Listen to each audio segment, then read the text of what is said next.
Everybody ready? All right, welcome to Unchained Disciples. For those online, like and subscribe and watch us. So we're in our series on seeking wholeness. Seeking wholeness. We're on the third lesson in seeking wholeness. We've looked at introducing wholeness, where we kind of explained what it was. We've looked at wounds from the past, and today's the third lesson, which has a different title than originally titled, but it's how emotional wounds impact relationships. And so there we go. So we will be looking at that tonight. I'll start off by reading Psalms, and then I'll also be reviewing the previous two lessons in a little bit. Start off with Psalms 19, 12, and 13. It says, "Who can discern his errors? Acquit me of hidden faults. Also keep back your servant from presumptuous sins. Let them not rule over me. Then I will be blameless, and I shall be acquitted of great transgression." So David wants to be acquitted of his hidden faults, of his brokenness. And he says, so we're in our lesson on wholeness. So I'll start with the review of wholeness. We've talked about the fact that we live in a broken world. Every day we interact with broken people. We've had broken promises. Some of us came from dysfunctional families, been through abuse, whether it's physical or verbal. May have had painful childhood experiences. Some may have experienced rape, had bad breakups, could have had an abortion. Some of us have seen murders, had death of loved ones, had failed relationships, and regrets for things that you've said and things that you've done in the past. And it's painful. Some of the memories can be painful. And sometimes some people feel guilty letting go of the pain. And so wholeness, what wholeness is that we're seeking to be healed from past wounds. So emotional wounds, psychological wounds, spiritual wounds. We want to be healed emotionally, psychologically, and spiritually. And so that it will remove all the barriers we have in fully communing with God. So we no longer have negative effects in our perspective of the world and of other people, no longer negative effects in our decisions, in our behavior, in our expectations, and with our peace. We're looking at a book coinciding with this, Torrey Roberts' book called Wholeness. So an excerpt from there, he says that wholeness is a state of being complete, to be unbroken, having no cracks or missing parts. Wholeness is the highest and healthiest version of any person. Wholeness is when your life today lines up with what heaven and God foreknew about you. It allows God to do in your life everything that He has been waiting for. God doesn't just want you to go to heaven. He wants you to experience wholeness here on earth. And the three things that we get from wholeness, we get, number one, a new lease on life. Number two, it breaks generational curses and creates generational blessings. And number three, it brings restoration. So restoring the things that we know that we've lost and things that we don't know we've lost. Then also in review, some of the traits we talked about of wholeness include, when you are whole, these are some of the traits you'll have, are authenticity. You can be your true self. Number two is honesty. Number three, you live with values and principles. Number four is kindness. Number five, you set healthy boundaries. You live with purpose and passion. Number seven, you're optimistic. You're confident. You accept that God loves you just the way you are. You have healthy relationships with both genders. You don't lose your control, whether through anger or through any other means. You're free of addictions. You don't avoid conflict. And also you can be vulnerable, which I'll talk about more in a minute. So let's see. So which of those wholeness traits stood out most to any of you as we went through it? Any thoughts on any of those traits that stood out for you? If I might begin, I know for myself, I think before I was a Christian, it's funny, I actually was very good at maintaining relationships with women as far as friendships, but I actually really struggled with men, usually, especially my own age. I think was something that I think there was maybe a sense of competition there, and I think since I've been a Christian in the past, couple years, I've seen that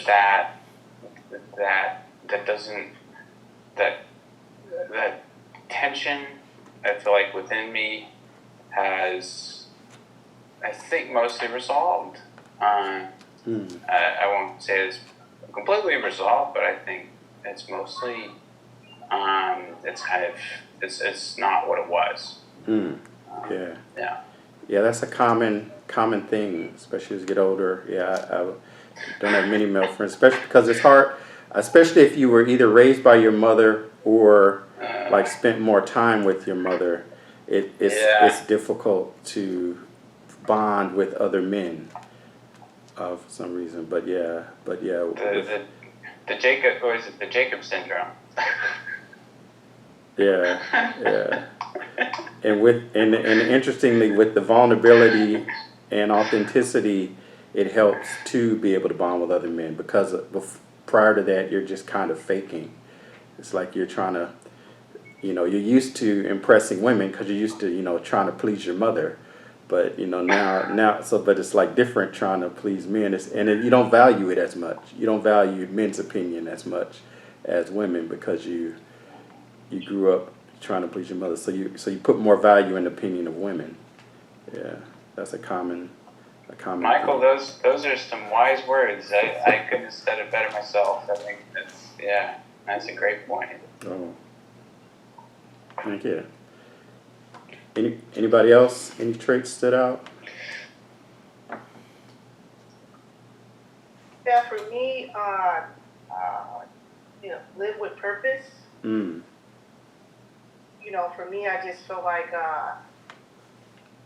my journey has just been like just staying responsible and just kind of like too much of a routine, but not really, living fully, like having a plan and really sticking to that plan, and just staying consistent with it, and I think for me, that's something that, trying to find my purpose and working on that on a regular basis consistently is something that, those are goals for me. Yeah. All of these are goals. These aren't something that you necessarily get by becoming a Christian. That's why we're all working on these goals. Let's see, anybody else? Any thoughts? Okay, so I will speak to the vulnerability point. I don't know if I spoke much to it before, but vulnerability, that's a willingness and ability to express how you feel, potentially even expose your brokenness, and that's something that I'm have to work on myself. And but you can't have real intimacy, you can't have intimate relationships unless you're willing to be vulnerable. And to have intimate relationships, you have to feel safe. You have to feel safe with the other person. And brokenness keeps you from being vulnerable. And so you don't have real relationships unless you're vulnerable.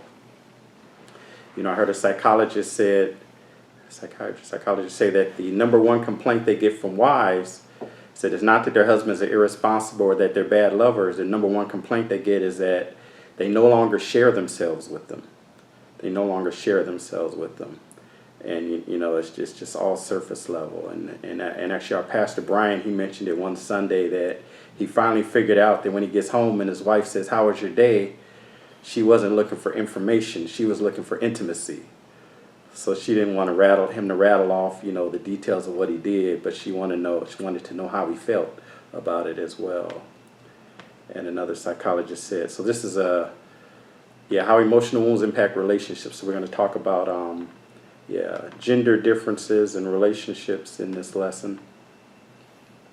Another psychologist said when a woman feels that she can't get inside of her mate, that's the loneliest feeling in the world.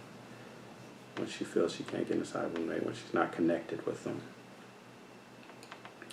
All right, so that's vulnerability. That's one of the traits you get when you're whole. So now we'll look at brokenness. Brokenness review. So review of what we talked about, brokenness. So we're all broken. We all have certain things that we need to heal in our lives. When we're talking about brokenness, we're not just talking about sin. So we all have, fears, maybe fear of abandonment, fear of failure, fear of rejection, fear of public humiliation, could be fear of death. And sometimes we try to medicate those fears with alcohol or drugs or pornography or maybe ice cream or shopping or sex or the gym or social media or video games. We try to medicate the pain that we feel, and it impacts us. And it also can impact your Christianity.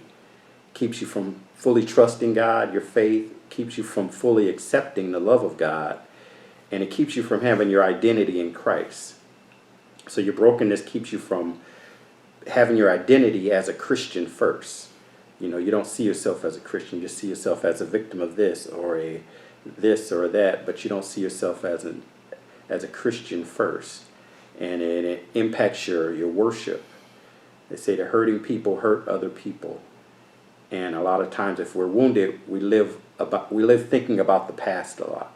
Spend a lot of time thinking about the past things that we've done, the things that were done to us. Some of the signs we talked about, signs of brokenness meaning that you aren't healed from past wounds.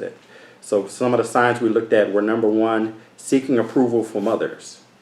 So the fear of man. So having a big degree of wanting to get other people's approval and caring too much about the opinions of others. And basically you're doing things in order to try to control their reactions. So that can be unhealthy. And one of the things we see with that is authenticity. You can't be authentic because you're too worried about what other people think. So you're a chameleon. In this situation, you're this way. In this situation, you're that way. But you change based on what other people think. And then broken sign number 3 is lying. So maybe you lie because you want to control other people's opinion because of what people think about you.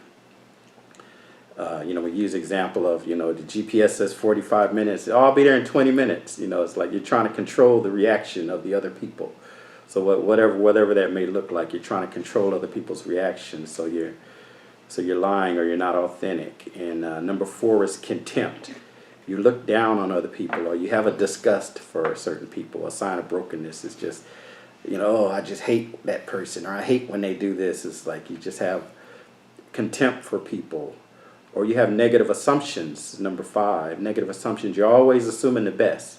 Always, the worst. I'm sorry. You're always assuming the worst. You're assuming the worst about people.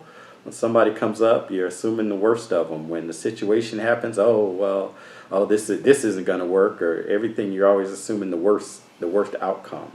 That's a sign of brokenness. Another is complacency. You've just given up. I've looked too many times. I'm not going to look for any more jobs. Or they just need to accept me as I am. Or you've just given up. You've given up trying. Complacency. Number 7 is you're judgmental. You're always looking at determining that somebody's doing something wrong, or even somebody's doing something right. You're assigning judgment, whether it's good or bad, whether it's right or wrong. You're judging every situation and every person. Overly judgmental is a sign of brokenness. Another one is being ungrateful. You don't appreciate things. Anything that happens, you feel entitled, or you're just not grateful for anything. You don't have a sense of gratitude. The next one is irrational fear. You're just afraid and anxious all the time. You're always worried, always anxious. That's a sign of brokenness. Number 10 is jealousy and envy. So you're coveting something somebody has. So you're envious, you want what they have. You don't necessarily feel bad about them, but jealousy, you want what they have and you resent them for it. You don't like them because they have it. Uncontrollable anger. You just get angry and you can't control it. You say things you regret, you do things you regret, and this uncontrollable anger is a sign of brokenness. The next one is failure to forgive. You can't forgive. You can't let go. It just stays with you. You can't forgive. And the last sign of brokenness is you're always complaining. complaining all the time. You never see the bright side of anything, always complaining. So these are the signs of brokenness. Any of these stand out to anybody?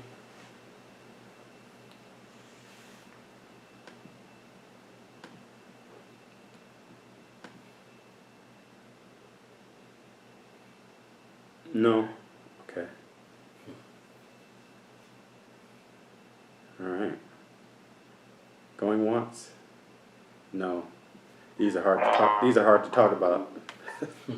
Oh no, I want to look at. Oh.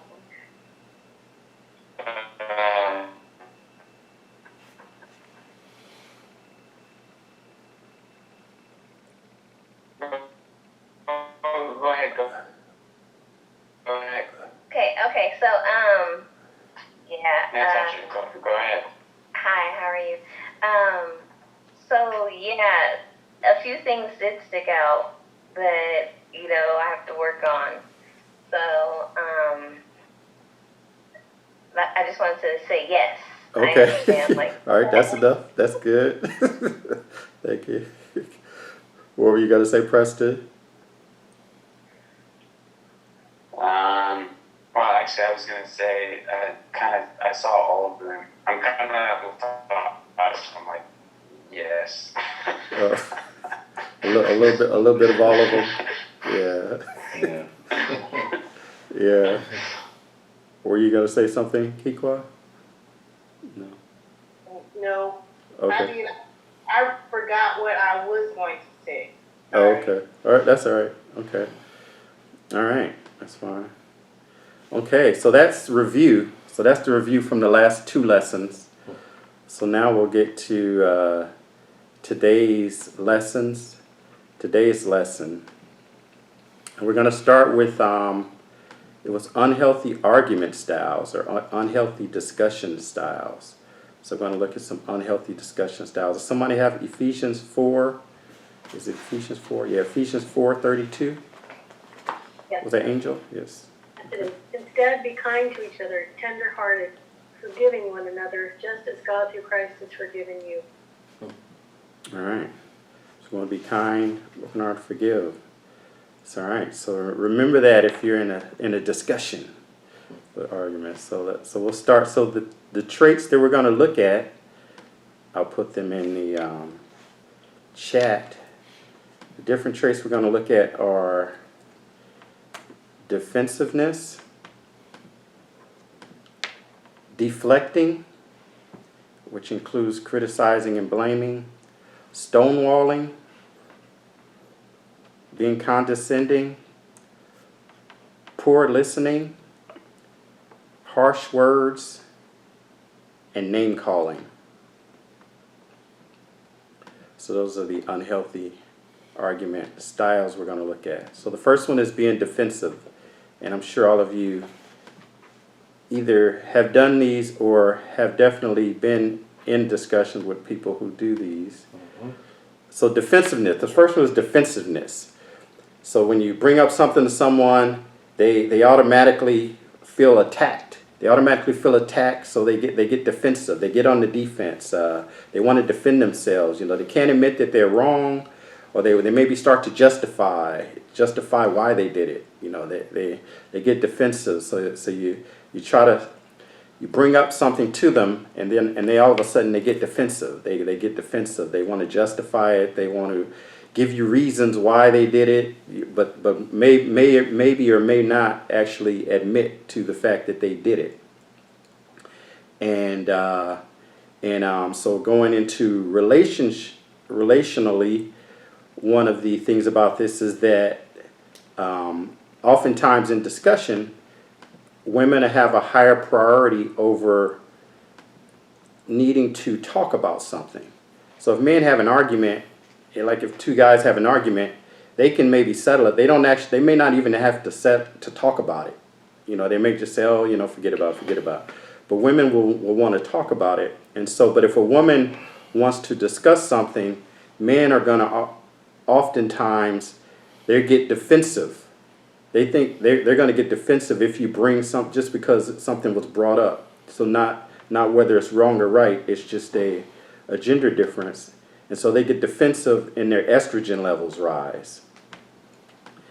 And that's just, one of the gender differences. And so, defensiveness is the first one. Any thoughts on that? Defensiveness? Have you ever argued with people who got defensive? Anything you bring up, they want to tell why they did it? Definitely. Yeah, possibly. All right. Eric, I see you. Yeah. Okay. So the second one is deflecting. Deflecting. So when you bring up something, they want to try to distract the original criticism by bringing up something else. They don't. So you bring up something, an issue or something they did, and they want to deflect. They want to deflect it to something else. So let's not even discuss this. So one of the techniques of that is criticism. So you say, hey, why did you do this? And then they want to criticize you or criticize something else. So to deflect the attention from them or deflect it from what they did. They want to take the focus off of them, and they'll blame you. And I was actually talking to someone yesterday at lunch, remembering when Kobe had got caught cheating, and he was on the news, and they were interviewing talking about cheating, and he says, well, how come nobody ever says anything about Shaq? He cheats. That's kind of well, anyway, I don't want to disparage. That's partial deflecting with throwing somebody under the bus. Yeah, that's a different. Normally you're deflected with the person you're talking to, but that was kind of a. They're gonna try to bus anyway. Yeah. They went back. That's nothing new. So criticism. So they deflected by criticizing. Yeah, each other. And another way of deflecting is blaming. So they try to turn the tables on you. Yeah. So you tell them why did they do something, and they want to blame you. They want to blame you. Yeah. They say, hey, you drank all my orange juice, and they say, oh well you used to get that orange juice, that other orange juice. Now you get the one that I like. Why'd you switch to getting the one that I like? It's like that has nothing to do with the issue is you drink. They try to blame you. It's like, oh, I can't believe you cheated on me. It's like, well, you never pay me any more attention.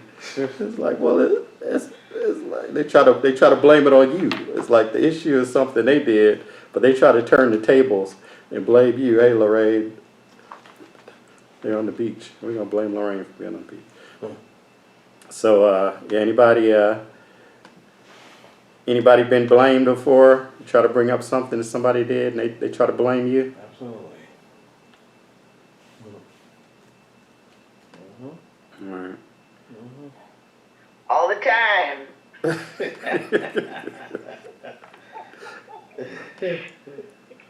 All right. So the next one is stonewalling. Stonewalling. The next unhealthy argument technique is stonewalling. So who has Matthew 5:23 to 30 to 24? 23 to 24. I do. Okay. 5:23, right? Yes.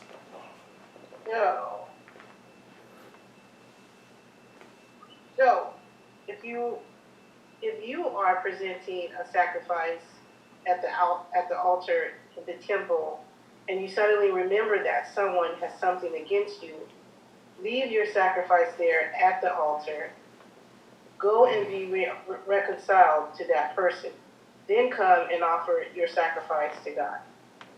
Right. And so we're not focusing on the sacrifice. We're just focusing on the fact that in many situations, Jesus emphasized that reconciliation is one of the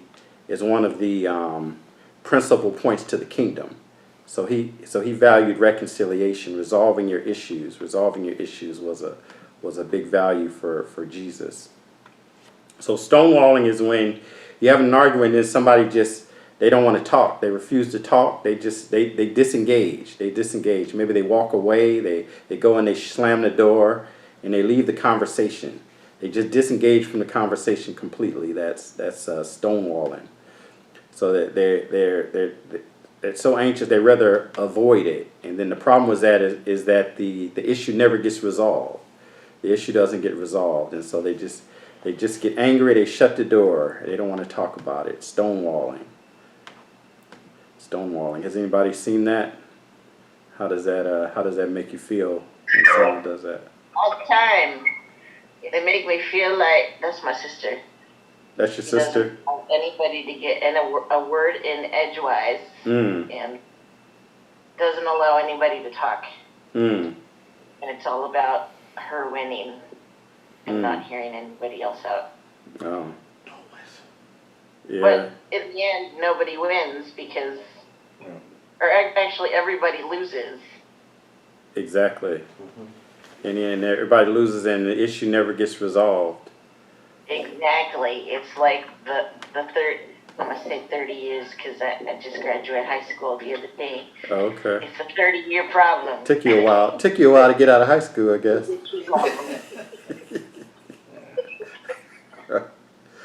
All right. Yeah, so stonewalling, and so we'll look at relationship-wise. So similar to the previous discussion. So we'll look at the men versus women, Venus versus Mars. Is that so? When women get stressed, their blood flows to the talking part of their brain. When men get stressed, their blood flows to the action part of their brain. And so the serotonin is a chemical that makes you calm down, makes you alleviates stress. And so if women are anxious and emotional, talking, so it's not necessarily 100%, but talking makes them less emotional. So talking things out will calm a lot of women down. Whereas men, if they talk about an issue, it actually makes their stress levels go up. So, but neither of them, most of the time, people don't realize that. So one person there is helping them solve the problem, talking about it, but the other person is making the problem worse, talking about it. So they're viewing it from their perspective. Why wouldn't this person want to talk about it? But it's just a difference. So sometimes a man may need to go off and be quiet and calm down before he can talk about it, because it's just going to escalate the situation. It's going to escalate the situation. Whereas like women, like they want to find a friend and talk about an issue, and that will calm them down. But men, they don't necessarily go find a friend to talk about the issue. They don't want to talk about the issue until they calm down. So that's another gender difference with that. A guy may be more likely to go punch a wall or something. That will calm him down. Of course, now his hand hurts, but so that's one of. Other than the punching of the wall, is it just the walking away that calms the man down? But you said earlier that when a woman talks to her stress, it calms her down. Right. What calms a male down? Stress. So, what calms a male down is actually testosterone. So having testosterone. So like if he exercises or if he like feels successful after a hard day's work, that makes his testosterone shoot up. Or even like when your team wins, for some reason like men's testosterone. So I mean in general, but like in an argument situation, you can't go off and go to the gym. so it's just maybe more just giving him time to calm down, to think about it would calm him down. So it's not necessarily his stress may not come down, but it just the immediacy of it would just let it calm down. And thinking about it, thinking about it, going to his nothing box, which men have, which a lot of women can't understand how you can have a nothing box. Just thinking about nothing or just will calm a man down. I never heard that. Which? The nothing box. Oh, the nothing box is like when women say, "What are you thinking about?" and the guy says nothing. It's like, of course he's lying. You can't think about nothing. But there's so men are compartmentalized in their brain. So they have, this is my work box. This is my relationship box. This is my this box. And so, but they also have a nothing box. So they can just, they sit down in front of the TV. They're flipping the channels because they're in their nothing box. So then. So they can go and just not think about anything, and that calms them down. But from what I understand, that most women don't actually have a nothing box because all the thoughts are interrelated. So it's yeah. So they call it a nothing. Men can go into their nothing box and think about nothing. So it's like Nothing means they're I not. think it also depends. Oh, go ahead. go ahead.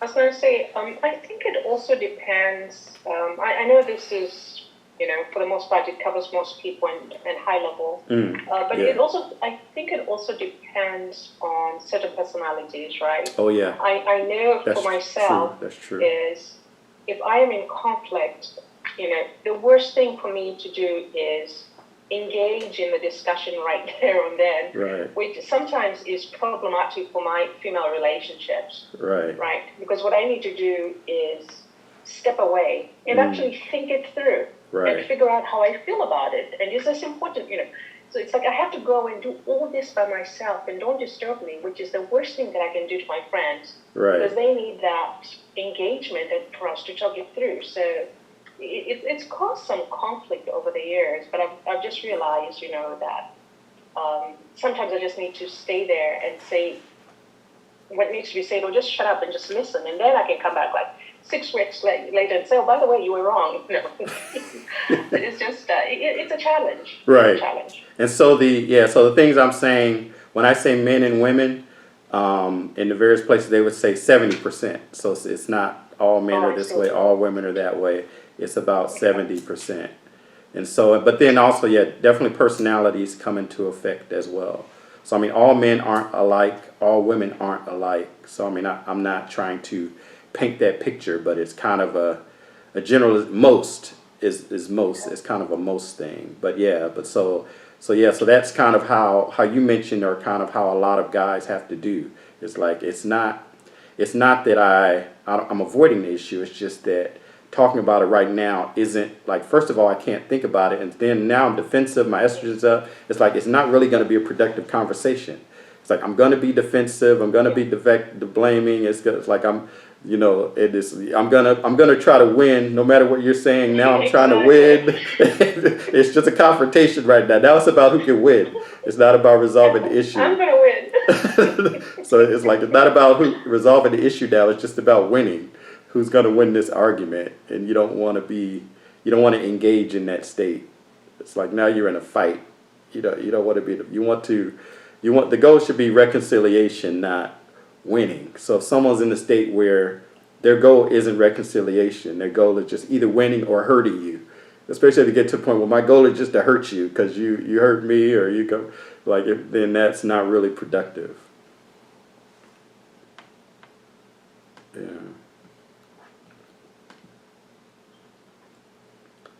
All right. So the next one is argument style. This unhealthy is condescending.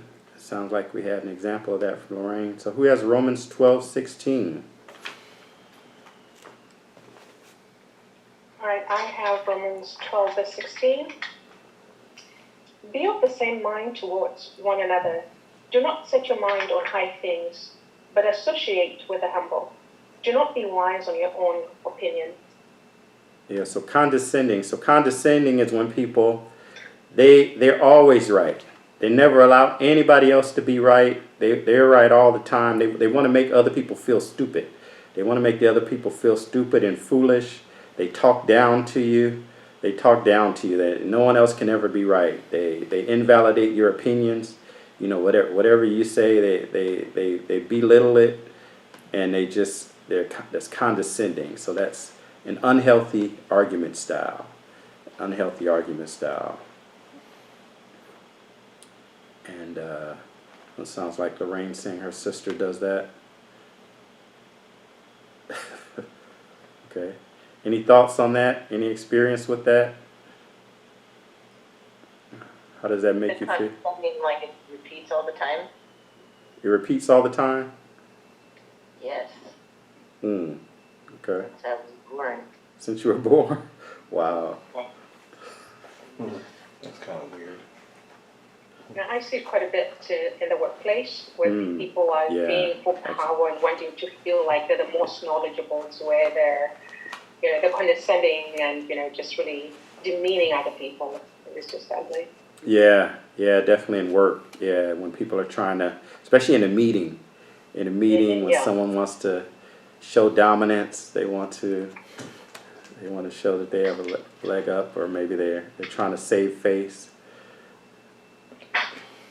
Yeah, I kind of have a similar situation as to what Priscilla's talking about. I'm right now in the middle of a work situation where I've got, our company has 3 offices, and the manager at our other office has been in the middle of the tiff with the manager of the office I work at for the past year.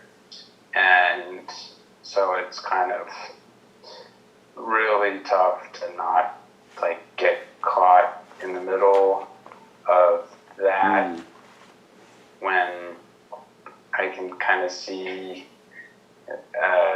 that one of the individuals is very condescending, and when they're kind of, they have a really poor style of confrontation, and they have a way of putting others down. I also struggle with that. As how do you deal with somebody like that when you have to you have to ask them for something, or because I had a situation where I had a confrontation with this individual as well, where I got frustrated and it turned into an argument and it didn't end well. And so I'm in the situation where I'm really trying not to pick sides and trying not to have an opinion against this individual, because it's I don't want to play politics. I don't want to play after something's already happened. Right. Yeah. Yeah, that can be tough. Yeah, that can be tough. Yeah, being a third party and seeing it and recognizing what's happening. It's a challenge.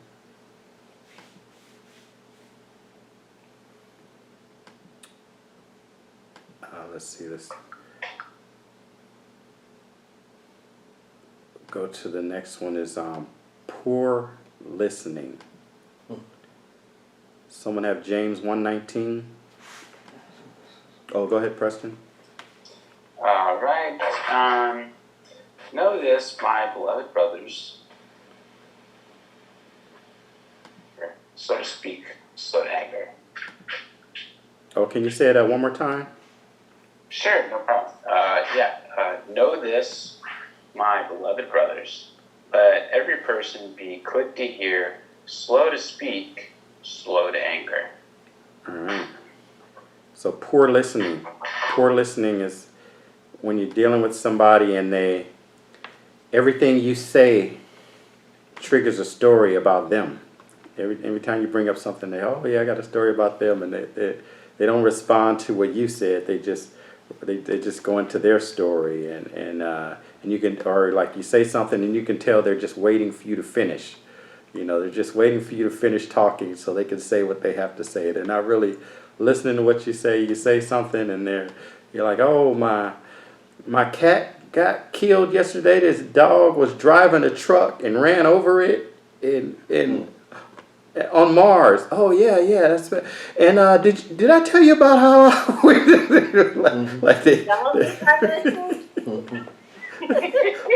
what'd you say? I said the dog was driving the truck. Dog was driving the truck, right? And they don't even respond appropriately because they weren't listening. They're just waiting to say what they got to say next. Yeah. So anyway, I was going to Yeah, poor listening. Poor listening is a bad discussion style. Yeah, they're just so worried about what they got to say. They want to prove their point. They want to get their side out there that they're not listening. So we want to listen first and then respond because they use the information that they gave us. Let's see.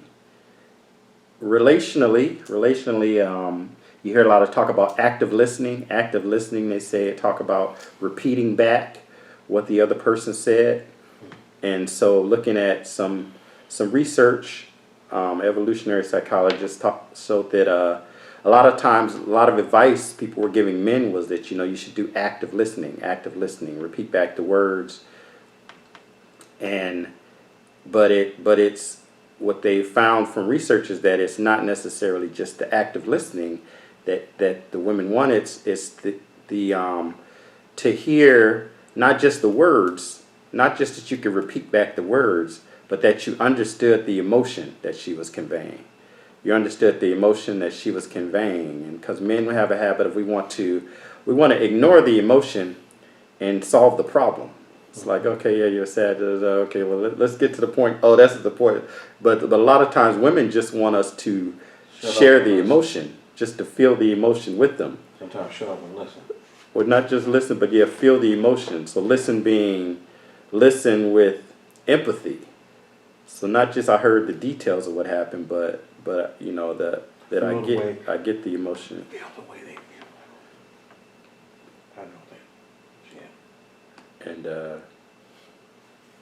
any thoughts on that? Any comments from the?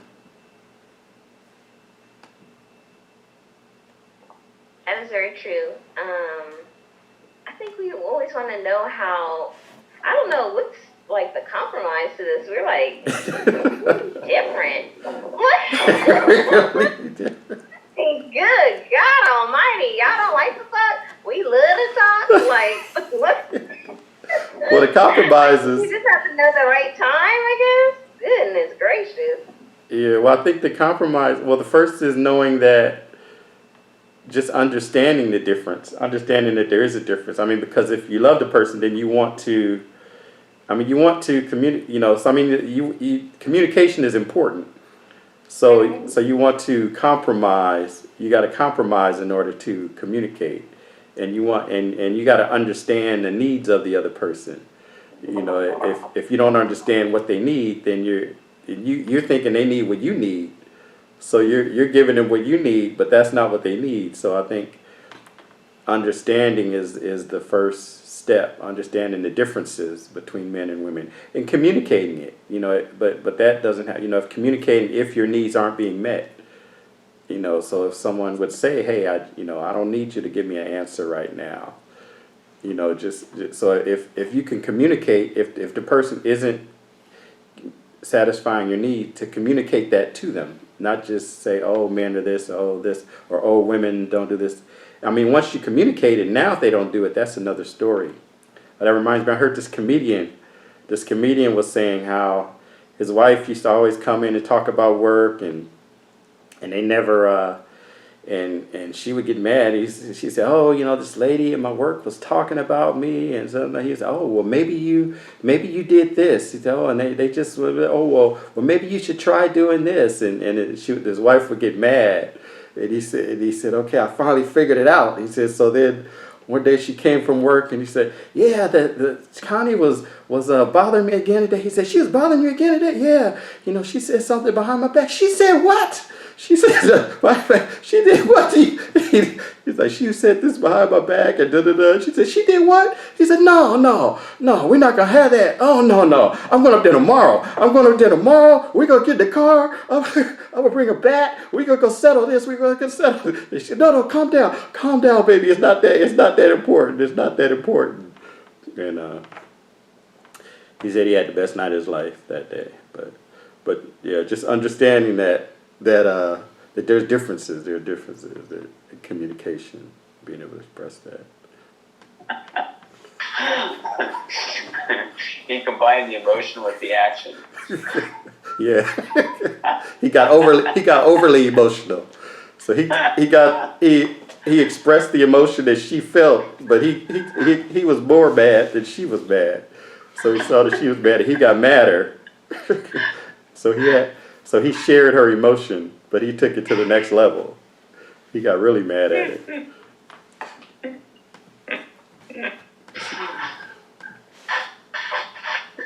I don't know if that was a comedian, but it was funny. But an interesting point.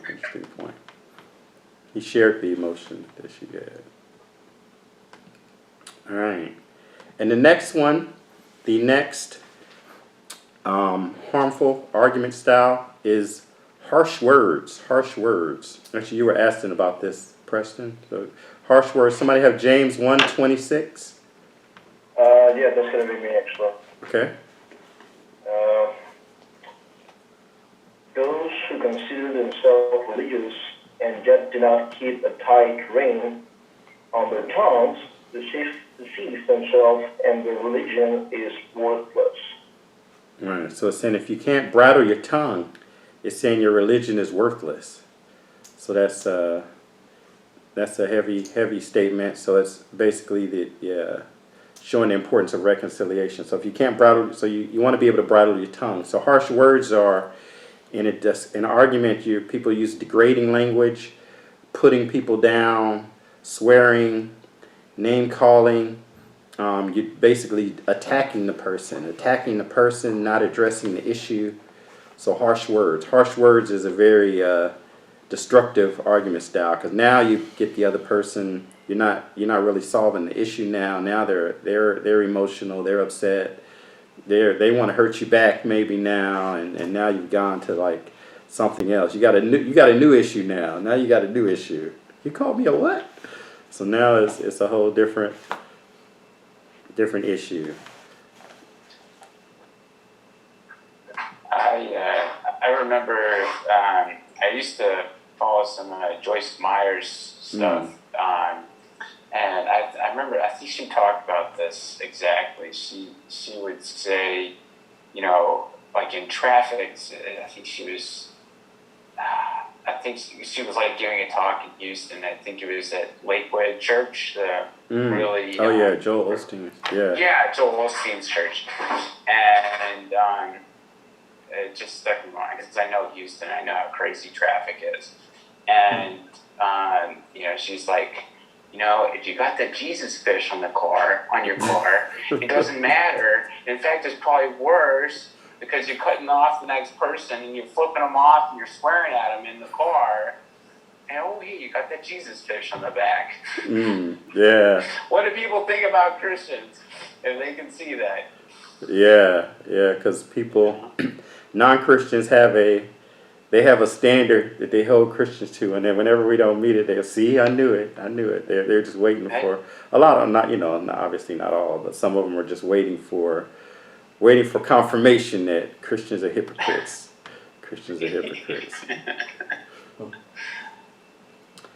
And let's see, Proverbs. Oh, I guess I'll read Proverbs.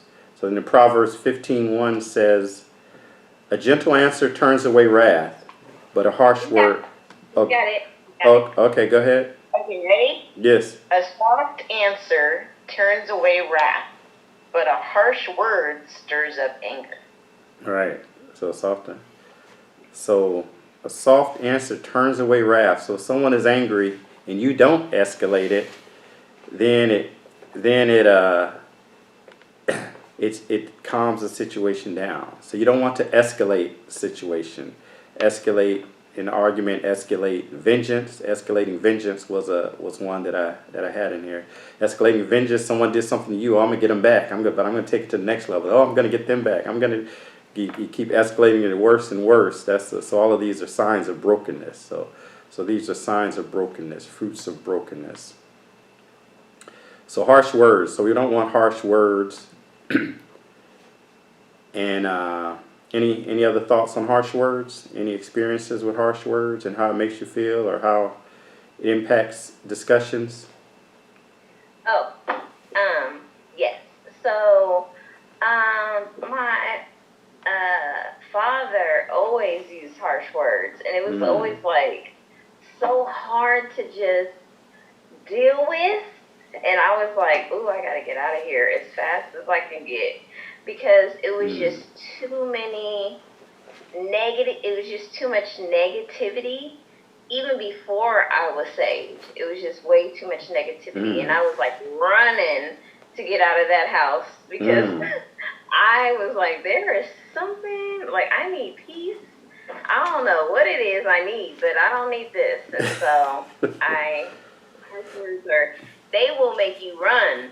And you just be run. I mean, like, literally, like, trying to find an escape, because it's too much. It's too negative. It's too hard. Toxic. You know, toxic. Yeah. It always it kind of like makes you sick too. Like, in a way, like, it's a weird sickness. It's kind of like you just feel like disgusted or something, because it's just like you don't see any positive in it, in anything. Like, nothing. No way. I am like this. Yeah. Yeah, definitely. It definitely leaves you feeling hurt. I mean, it leaves you feeling hurt. All right, so harsh words. And see, I have used harsh words. I'm not innocent. Coming out of like fear or something like that. But I do feel I feel hurt. I do feel remorseful when I reflect and I say that was not nice. And I didn't breathe before saying that or something like that. But I do feel broken after that experience. And I feel like I've broken someone in the process. Like when I use words towards little kids, I just did that this weekend. And my 4-year-old niece, it makes me uncomfortable, because I am trying to work on me, but mistakes happen. But still, that feeling that you have, it's like I feel broken, and I feel like I've broken someone else, and it's like almost like a traumatic thing, that you think you've done. For me. Yeah. Yeah, and it's good that you recognize it, that it's and something you're working on. Yeah, I think we all have regret for saying things we shouldn't have said.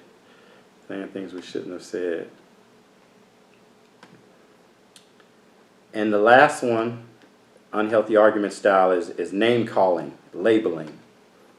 So basically, when you're saying, you're a this, you're a that, you're a liar, you're a this, you're a that. So you're calling people names, you're labeling them.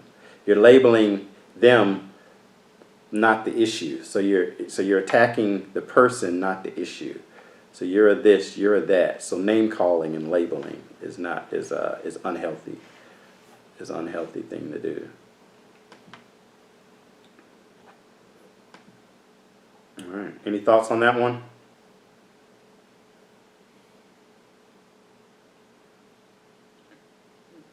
I can. Back to my sister. She's all about fight, destroy, defeat, the louder. And every word is a cuss word. So you're an F, you're a B, you're a thief, you're a liar, you're a hypocrite, every word in the book. Wow. But F and B is her favorite. Wow. And that comes constantly.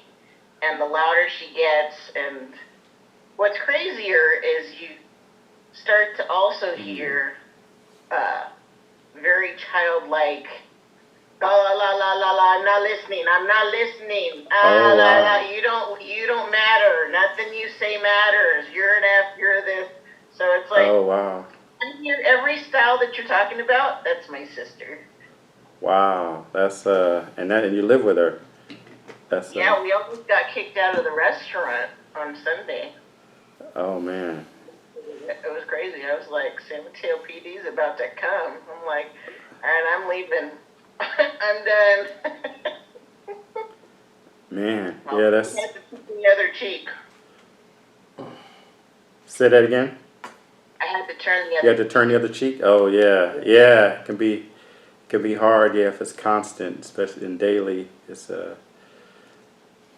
yeah. So you firsthand examples of You have the case study. It's a daily example. You want to come to my house and you can teach this from my house. Talk to my. If you can get a word in edgewise, because once you use you're a Christian, that's it. The devil. Wow. Okay. Well, yeah. So there's a case study. All right. So we could have a secular Bible study at Lorraine's house.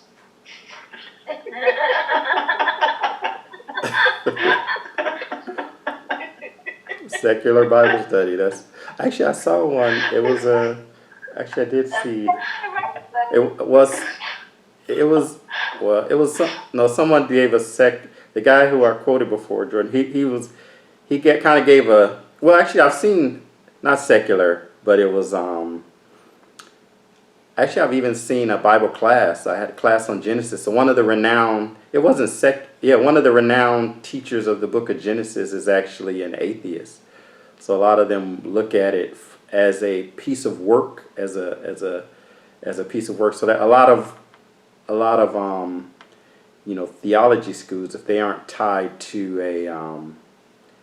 a church or religious organization, like you go to a Harvard or something, you can get the person teaching the Bible class doesn't have to be Christian, and that's a lot of people go to seminary or what do they call it, get your MDiv and come out not believing in God anymore because unfortunately, because some of the schools aren't necessarily all Christians teaching the Bible. They're teaching from like a Shakespeare, that this is a beautiful, they love the book, they love the piece of work, but they're teaching it like, it's a fairy tale or something. But anyway, I digress. Can I tell you a story? Okay. So you're talking about like the people teaching the Bible, but people come out not believing? Yeah. I have a friend who went to seminary school to become a priest and left because he just couldn't believe the way that the priests in training were acting. Oh. And he looked at what's in the Bible, people are not. And so now he no longer he believes in God, but he doesn't call himself a Christian anymore. Yeah, that's a whole different thing, the walk. Yeah, there's a lot of people that they go to church and they look at, or that's more like the fish, talking about the fish on the back of the car. But all right, let me get back. Okay, now we'll get to 7. Is it 7? It's 7. 7 healthy argument rules. So these are 7 rules that you can follow to keep your argument healthy. So they make arguing less painful, more manageable, kind of fair fighting rules. These are fair fighting rules that can help you. I'll list them first and then go through them. Ask yourself why you're upset. Discuss one issue at a time. Express your feelings with words and take responsibility for your feelings. Take turns talking. Try to reach a compromise. No yelling. And call a timeout if things get overheated or the rules get broken. So the first rule, ask yourself why you're upset. So when you go into an argument, sometimes something will trigger you and you'll start arguing about the trigger, but you're not getting to the root cause. So for example, someone leaves the mustard on the counter. And then the other person gets mad. Why'd you leave the mustard on the counter? And they go into a long argument over that. And the other person is like, I can't believe, you're getting so mad over some mustard on the counter. But the other person is really mad because they always think about the fact that person never really helps with the housework. That person doesn't really help around the house. And it's like the mustard on the counter just triggered or just set it off. It was the last straw. But they're arguing about the mustard. So the problem never really gets addressed or resolved. So the first thing is to ask yourself why you're really upset. Kenneth used an example of that. He says sometimes when him and his wife were arguing, you know, 10 minutes in, they would say, you know, what is it's like, we can't be really arguing about this. What's the real issue? What's the real issue? This can't be the real issue. So recognize the real issue when you're in an argument. That's the first rule. Try to identify what the real issue is. Any thoughts on that? Any experiences with that? Definitely, because when two people are Yes. in an argument, are they really listening to each other, right? Are they really trying to get you, really, what is this about? Right. And that takes some time to, you know, sift through getting to that part after all that, you know, chaos has been going on, you know, so to speak. But Yeah. it's common in an argument where there's, you know, clearly no boundaries in communication, like you go and I go and all of that. So I don't know if I was off track, but that was No, yeah. So you can go back and forth. Then, like, it's not till 10 minutes in you go, well, you such and such and such. And, like, that's the real issue. You know, but then sometimes you may never actually get to the real issue. Let's see. I saw Tasha person. Yeah, so, hi.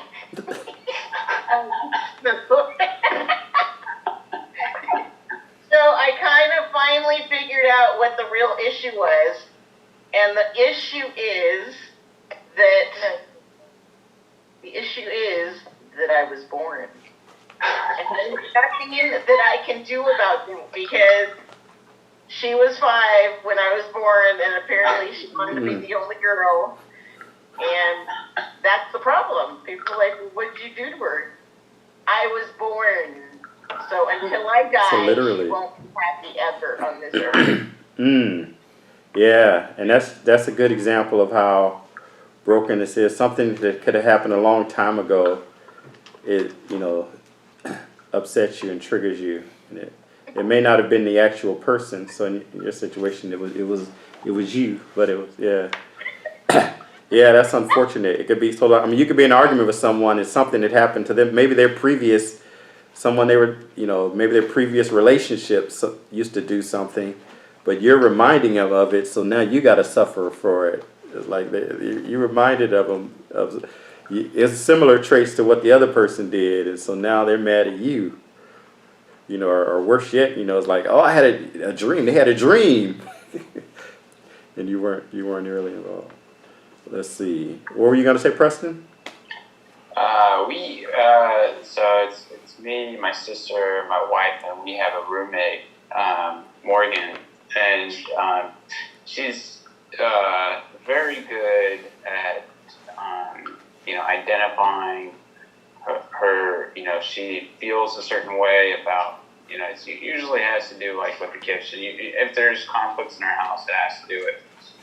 It's too messy, or we've got to clean something up, or whatever, something like that. And she's very good at identifying, like, okay, it's been, like, Preston, you haven't swept the floor, like, you wipe all the counters off, but everything that was on the counter just goes on the floor and you haven't swept it. And, I think, I really think my roommate's got a good example of identifying what really bothers her, what the real issue is, and, kind of really trying to resolve, okay, like, so how do we get through this? What's the game plan? All right, so we all agree, okay, we're going to, if the floor is dirty, we're going to sweep it up. We get the Swiffer it up, and then, it's clean and kitchen's, hopefully the cockroaches don't come back. Well, hopefully, yeah. Okay. Yeah, so you got a good example of it. That's good. Yeah. Any other thoughts on that one? All right. So number two is discuss one issue at a time. So sometimes you can get into the argument and you say, "Oh, why'd you leave the mustard on the counter? Oh, I didn't touch that stuff. Well, you didn't take the trash out the other day, or you didn't." It's like that you get into start bringing up other things. It's like, well, just discuss one issue at a time. You don't have to go through the whole history. Go one issue at a time, and that's or else you never resolve. You never get to the root of the issue. Never get the issue resolved. You start chaining off on other things. Especially when people start blaming and criticizing and deflecting, they're turning an argument in different ways, and next thing you know, you start off arguing about mustard, and then you get to the gas wasn't in the car, and then you're arguing about you had the wrong socks on your wedding day, and it's like, well, what does that have to do with mustard? Well, the socks were yellow. Okay, no, but yeah. So one at a time, one topic at a time. All right, number 3. So this is one. So express your feelings with words and take responsibility for your feelings. So express your feelings with words. So talked about not name calling. You're a liar. You're a this. And you don't want to say you never this. You never clean the counter. You never this. So what a recommended way of doing it is to say, I feel blank when you blank. So you're not blaming him. You're not name calling him. You're just saying, I feel this way when you don't do this. I feel worried when you don't return my call. I feel disrespected when you say this in public. So you're saying, you're expressing your feelings. This is how I feel when you do this action. So you're addressing the action and you're explaining how you feel about it. So I mean, the person can't really argue with how you feel. Well, hopefully they don't invalidate. I mean, they can. Hopefully they don't invalidate your feelings. But so instead of saying, hey, you're messy, hey, you're sloppy, hey, you never call me back, or hey, you never, it's like, when you do this action, this is how it makes me feel. And you notice, Michael, you use only I statements. Other than that, that is, I is just placing that, addressing yourself, your feelings, and how you're feeling, and that you is almost coming across, it can come across as an attack, right? You make it. Oh, yeah. Right. Yeah. Yeah, when this situation happens, I feel this way. So you're not, hopefully they won't get as much on the defensive. So they don't go into the defensive mode and have to deflect and bat off the issue. Lorraine? Sorry. So, hopefully it doesn't work with my sister. I tried that with my sister once, and now she uses that as a weakness of mine and brings it up all the time, saying, you're this, kind of thing. Oh, man. So that's how often. Yes. She's like the devil. You want to know the devil? Come to my house.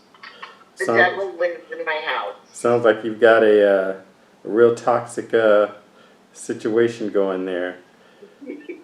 Yeah, so you definitely can't be vulnerable. There's no room for vulnerability, because any weakness you show now will be used against you. So that's one of the barriers to trust. One of the barriers to vulnerability is when somebody says something and you use it against them in some way later. Now they can't disclose things to you anymore because you might use it against them. So you've lost their trust. Yes. I guess we need to pray for Lorraine and her sister too. Resolve that problem. Yeah, we'll have to pray for her. Have to pray for you, Lorraine. Pray for you at the end of the. What'd you say? Fasting? Did you say fasting? Fasting and praying. Fasting and pray. Stay away from what? Yeah, for Lorraine. Yeah. Fasting for what though? That's actually a very good point as far as what Lorraine is saying, because, yes, we want to be whole and we want to use these tools and practice them, but I think we also have to be realistic that there's some people who are not on the journey we are, and are not vested in having healthy relationships with us. That's true. Yeah. So so I mean, you definitely want to do this with someone if you're in a romantic relationship. If you can't trust them enough to tell them how you feel, then that's a sign that you might be the wrong person. But maybe your coworker that hates you and is trying to get you fired. You might not use this technique. Healthy relationship may not be the top priority. Healthy discussion, but so this is if you want to have a healthy relationship with the person. If the goal is to have a healthy relationship with the person, these rules. I So would love to, but she doesn't want to. well, rules meaning also that both people are agreeing to these rules. So the assumption is that someone who agrees with these rules with you. So that's kind of the assumption. If you both agree to these rules, then you can have, if the other person says, I don't care about your rules, I don't care about you, then yeah. Well, Lorraine, I have 4 sisters, 2 older, 2 younger, and I can identify a lot. And I'm just, with me working on myself, and I had one sister in particular similar to your sister, my oldest sister, who's she's the oldest, so everything is her way and her way. But when it came down to me wanting to take care of me, I really had to. Instead of calling it rules, I said, if you want to have a healthy, it wasn't an ultimatum, but if we're going to have a healthy relationship, here is, a step to where we need to, start working on the way that we communicate. And it was about resolving and, getting down to the root of what my resentments were, what her resentments were, the harsh words I said to her, the things she said to me. It was really putting it all out on the table, but she had that willingness because your family, you don't get to pick your family, but Right. family stays with you, and it does take time. It's not an overnight process, but that willingness took some time for her to kind of see things my way, because it was like, well, if we can't move forward to a healthy relationship, then I have to distance myself in order for me to take care of me, And, family, if it's important enough, they'll work with you. And she did, and we've come a long ways. It's not easy, but we constantly are on this path, but trying to maintain a healthy relationship amongst each other. And, it just took both efforts on both parts, me too. Right.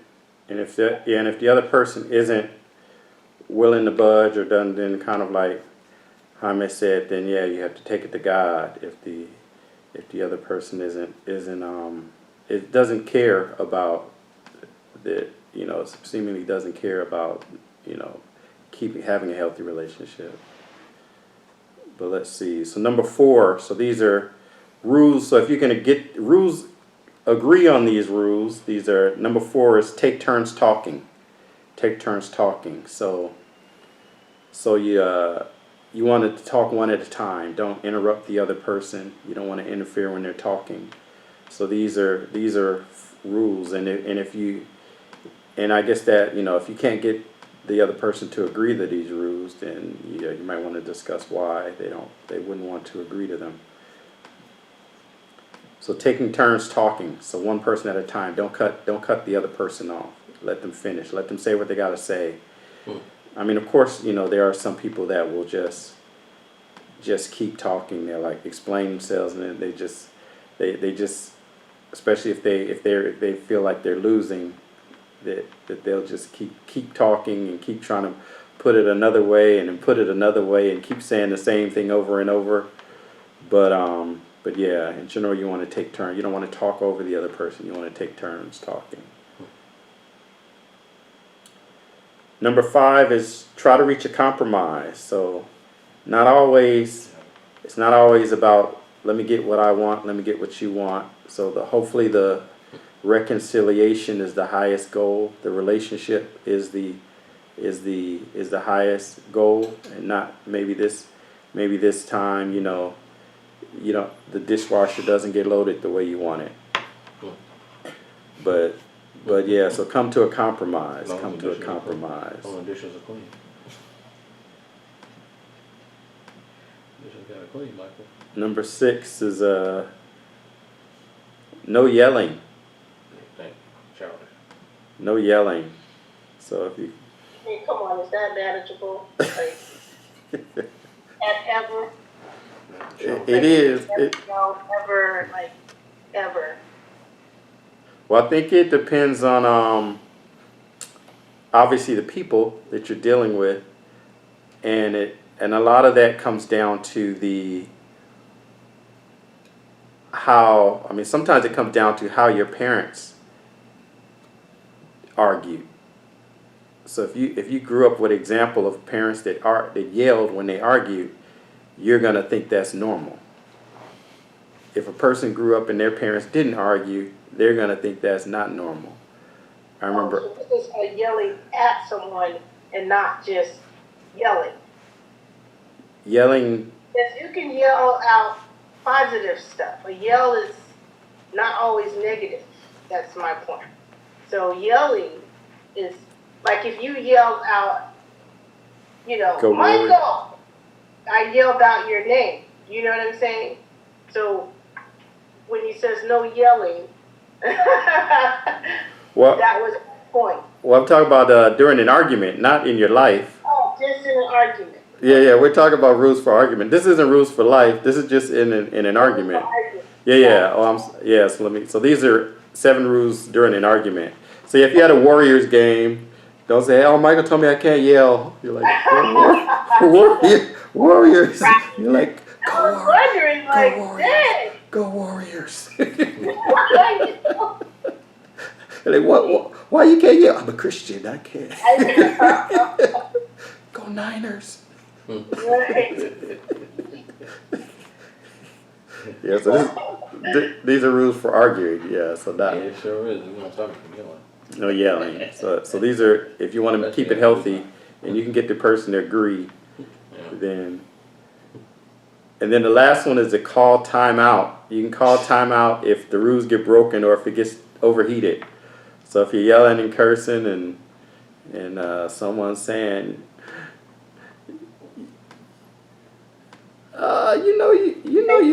you're too scared to hit me. It's like, okay, time out. Wait.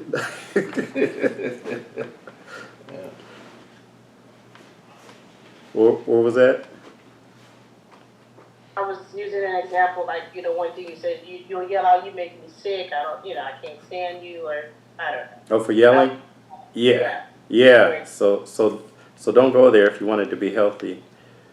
But I remember I had I don't know if I mentioned this before, girlfriend once, and I remember telling her, I was like, yeah, I'm not sure if this is working out because we just argue all the time and we're just, y'all arguing and voices get raised. And she said, well, I don't know what you're talking about. This is the best relationship I've ever had. This was like the least she's ever had. I was like,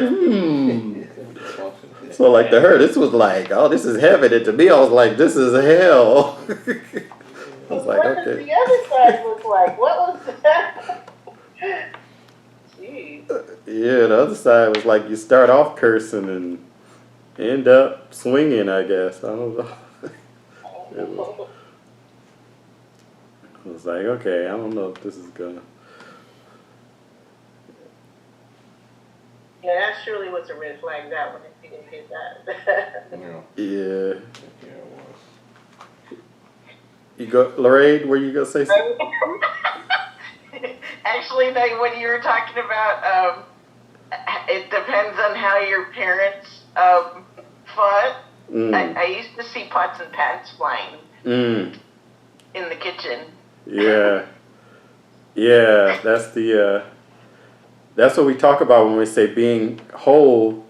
You can stop generational curses because if you yell and fight to your kids, they're going to be in relationships that where they're yelling and fighting, unless they consciously decide, okay, this is not what I want to be. Sometimes people will, see something young and say, okay, I'm not going to do that and make a point.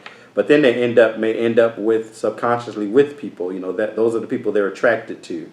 They end up, subconsciously when someone does something like that, they're attracted to them, and they end up with people like that.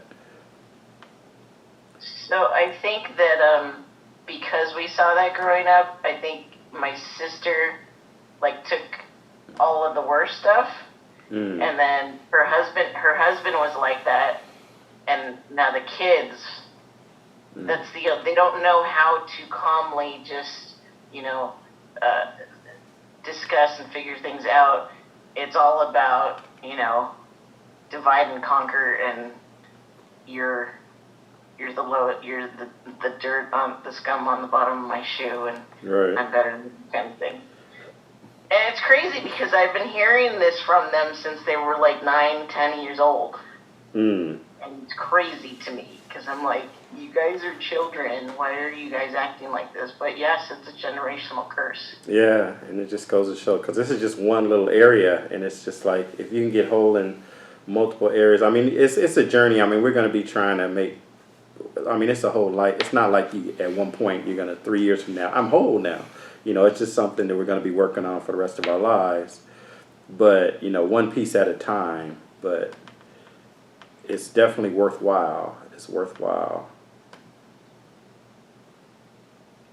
Any other? So that's the last one is, call a timeout if things get overheated. So if the rules get broken, if overheated, if pots and pans start flying, maybe take 15 minutes to calm down. So if you can agree on these rules, then that will be good, and this could start to be healthy.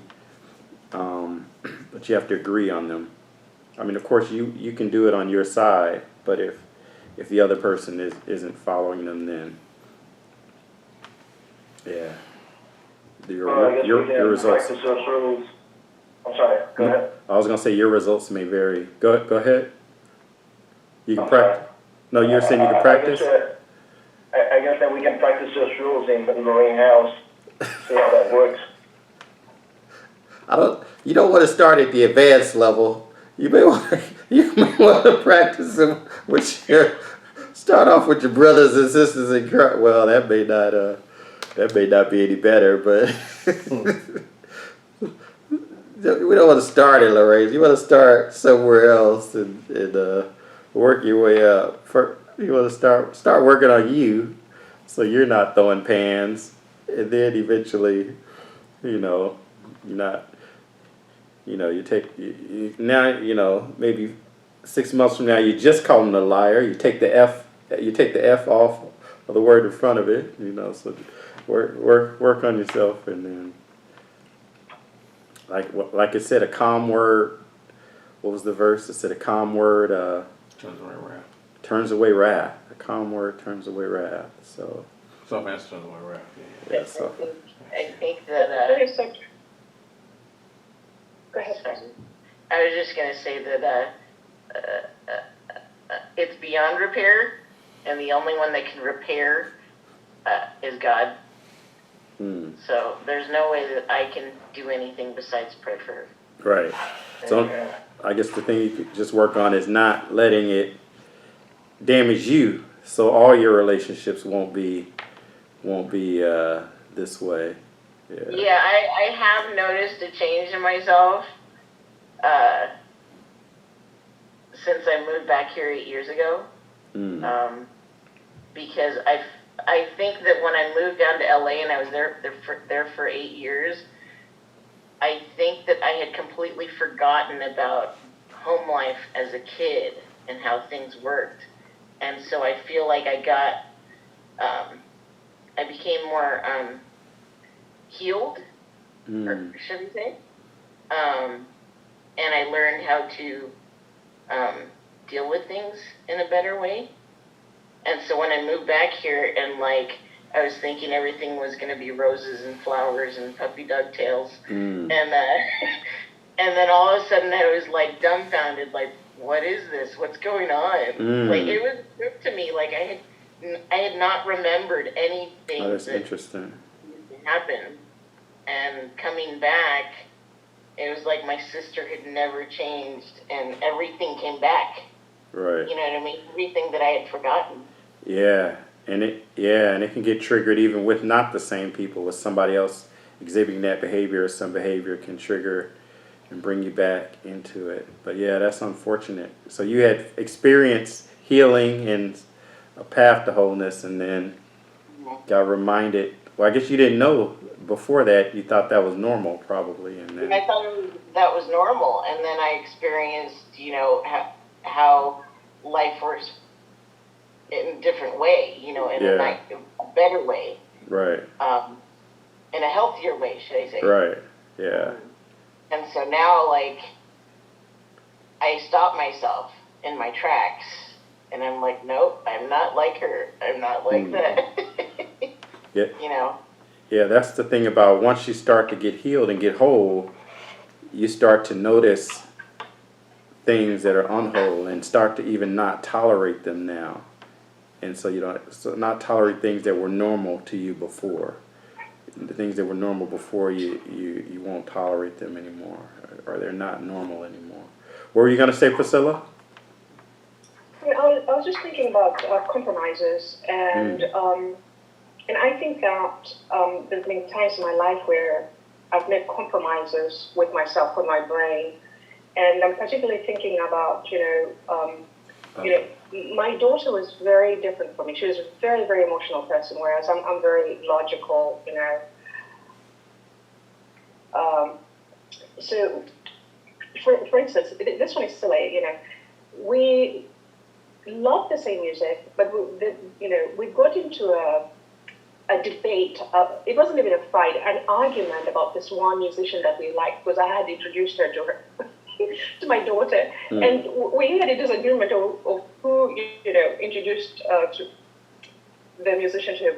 But it's silly. But we made a pact that we would never ever discuss that musician again, right? So that's a pact.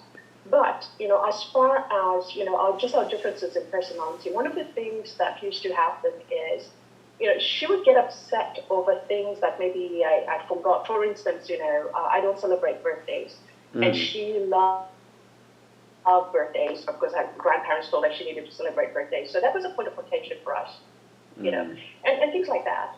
But what I realized for myself was, at first when she would tell me, that she was hurt, I would used to be baffled. It's like, why are you making a big deal about it? It's nothing. But it was nothing to me, not to her. Yeah. Right? Yeah. So the compromise that I started making to myself was more with how the language that I used. For instance, even if I didn't understand why she was upset about something, I would say things, without taking ownership or saying that I did it, because I didn't understand what I had done. I would say things like, I am sorry that you feel that way, or that my actions made you feel that way. In that, it did make me feel like I was owning up to something that I didn't do, or felt that I'd done anything wrong. But at the same time, it was acknowledging, and caring for her feelings and having that empathy, even though I didn't understand why she'd be upset.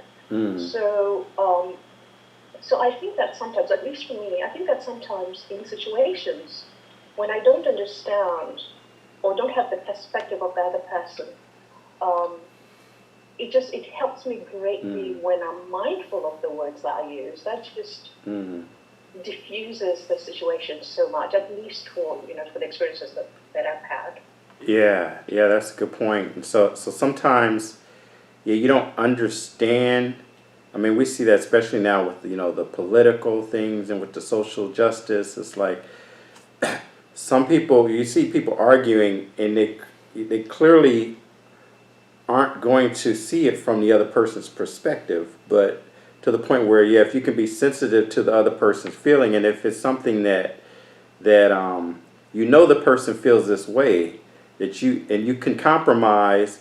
It doesn't have to be, or even just in relationship, you don't understand why the person leaves the cabinets open, or why would a person squeeze the toothpaste from the bottom or the middle. You know, you don't understand why someone would do that. It's like, obviously the way I do it is the logical way, but just sometimes it's like, okay, it's not necessarily wrong, it's just different.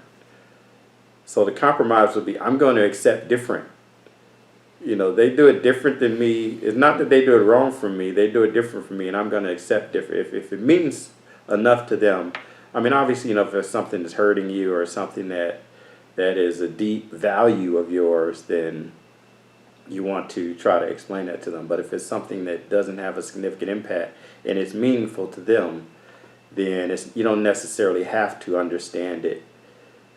Now, I mean, if it's something that could be deep down reason that the person feels that way, maybe it would be helpful to try to understand it. But maybe just compromise would be, I don't have to understand it for me to change my behavior.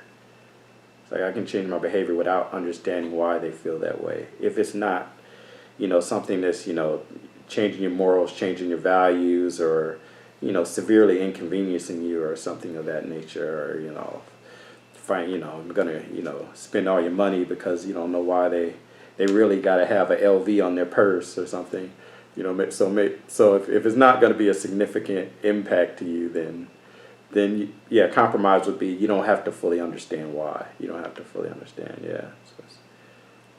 So let me go to the goal of wholeness. The goal of wholeness. So Jesus says in Matthew 22:36-40, the scribe says to him, "Teacher, which is the greatest commandment in the law?"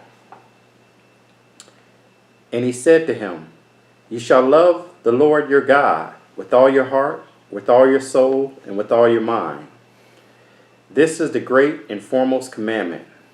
The second is like it. You shall love your neighbor as yourself. On these two commandments depend the whole law and the prophets." So Jesus is saying that the whole law depend on just two commandments.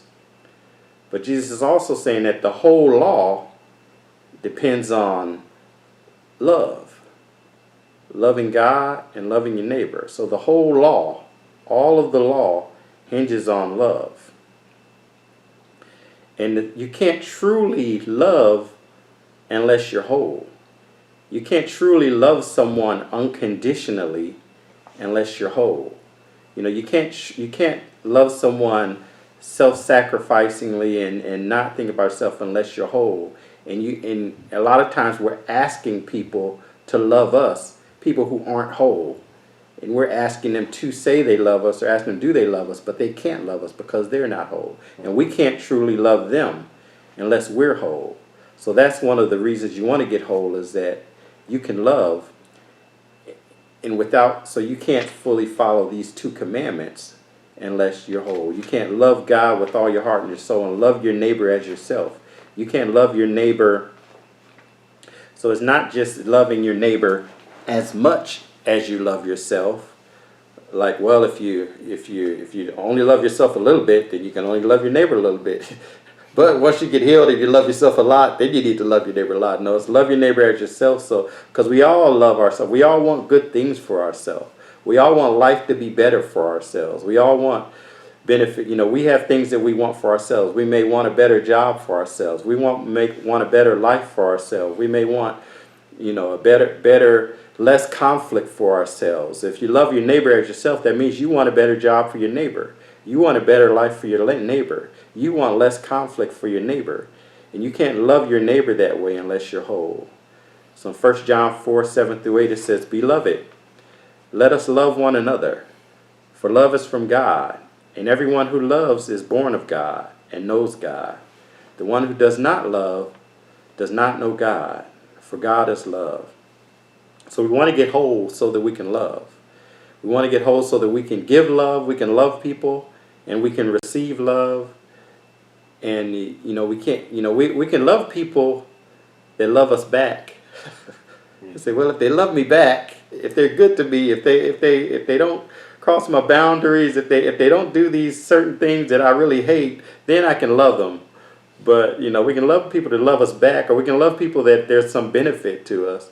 But when there's no benefit to us, when there's nothing good that person can do for us, there's nothing beneficial that person can have for us, can we still love them? Can we still love them the way that we want to be loved by other people? So being whole will get us to love, and being whole will also let us receive God's love fully. So we say that God loves us, but unless you're whole, you can't really appreciate that God loves you. Unless you're whole, unless you completely have forgiven yourself, unless you completely see yourself the way that God sees you, you can't fully appreciate that God loves you. If you appreciated that God loves you as much as God loves you, you wouldn't think lowly of yourself. If you appreciated that God loves you the way that God actually loves you, you wouldn't have low confidence. If you really appreciated that God loves you the way he loves you, you wouldn't be seeking approval from other people. Torrey in his book says, an over-obsession with opinions of others is evidence that the revelation of God's love for you is lacking. So when you fully accept God's love, you have joy. When you fully accept God's love, you have peace. When you fully accept God's love, you feel secure. When you fully accept God's love, you have self-worth. And knowing you're loved by God helps you become whole. So becoming whole helps you experience the love of God, and experiencing the love of God helps you become whole. So as you get closer, is an acceleration. So let's experience God's love and let's be whole. Let's walk in the way, let's seek the truth and live the life. Amen.